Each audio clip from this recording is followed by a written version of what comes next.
लेकिन मध्य पूर्व के बारे में यह स्थिति साफ है कि अरबों की जिस जमीन पर इजराइल कब्जा करके बैठा है वो जमीन उसको खाली करना होगी। आक्रमणकारी आक्रमण के फलों का उपभोग करे, ये हमें अपने संबंध में स्वीकार नहीं है। तो जो नियम हम पर लागू है वो औरों पर भी लागू होगा। अरबों की जमीन खाली होना चाहिए। जो फिलिस्तीन है, उनके फिलिस्तीनी हैं, उनके उचित अधिकारों की प्रस्थापना होना चाहिए। ये video former prime minister Atal Bihari Vajpayee की उस टाइम की है जब वो प्राइम मिनिस्टर बने थे। आज भी उसी पार्टी गवर्नमेंट है, उस टाइम पर उसी पार्टी गवर्नमेंट थी। लेकिन आज के लीडर में किसी भी पार्टी को या फिर किसी भी कंट्री को सपोर्ट करने के लिए क्लेरिफिकेशन नहीं है जो अटल बिहारी वाजपेयी के पास था। एंड डिस्ट्रक्टिव ऑटिज्म का कहना है, well bro, most people just hate Palestine due to Muslim people being there. If you look up to the history and see the present, you can see the condition of people there, and don't even get me started on the Jews.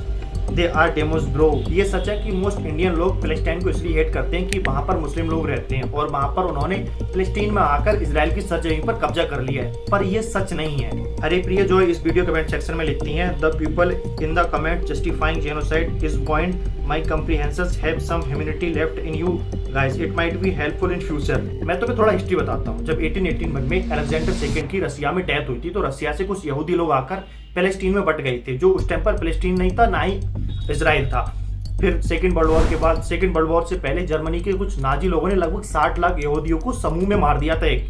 जब second world war खत्म हुआ तो Germany कुछ लोगों ने और फिर British government ने यहूदियों को फिलिस्तीन में भेज दिया और यहाँ पर आकर कुछ वेस्टर्न कंट्री ने 1948 में एक इजराइल कंट्री घोषित कर दी। सच कहूँ तो हिस्ट्री पर ज्यादा नहीं जाता हूँ, लेकिन कुछ टाइम पहले से ही इजराइल ने फिलिस्तीन में इतना ज्यादा जेनोसाइड किया है कि इसे सोचकर मेरी रूह कांप जाती है।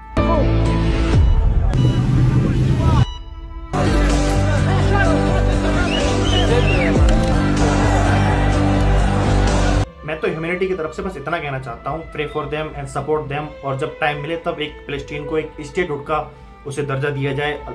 दोनों पार्टी को रहने को सुख है, फिलिस्तीन के भी लोग आराम से रहें, इजराइल के भी लोग आराम से रहें, हैं दोनों ह्यूमन। तो first of all support them and pray them.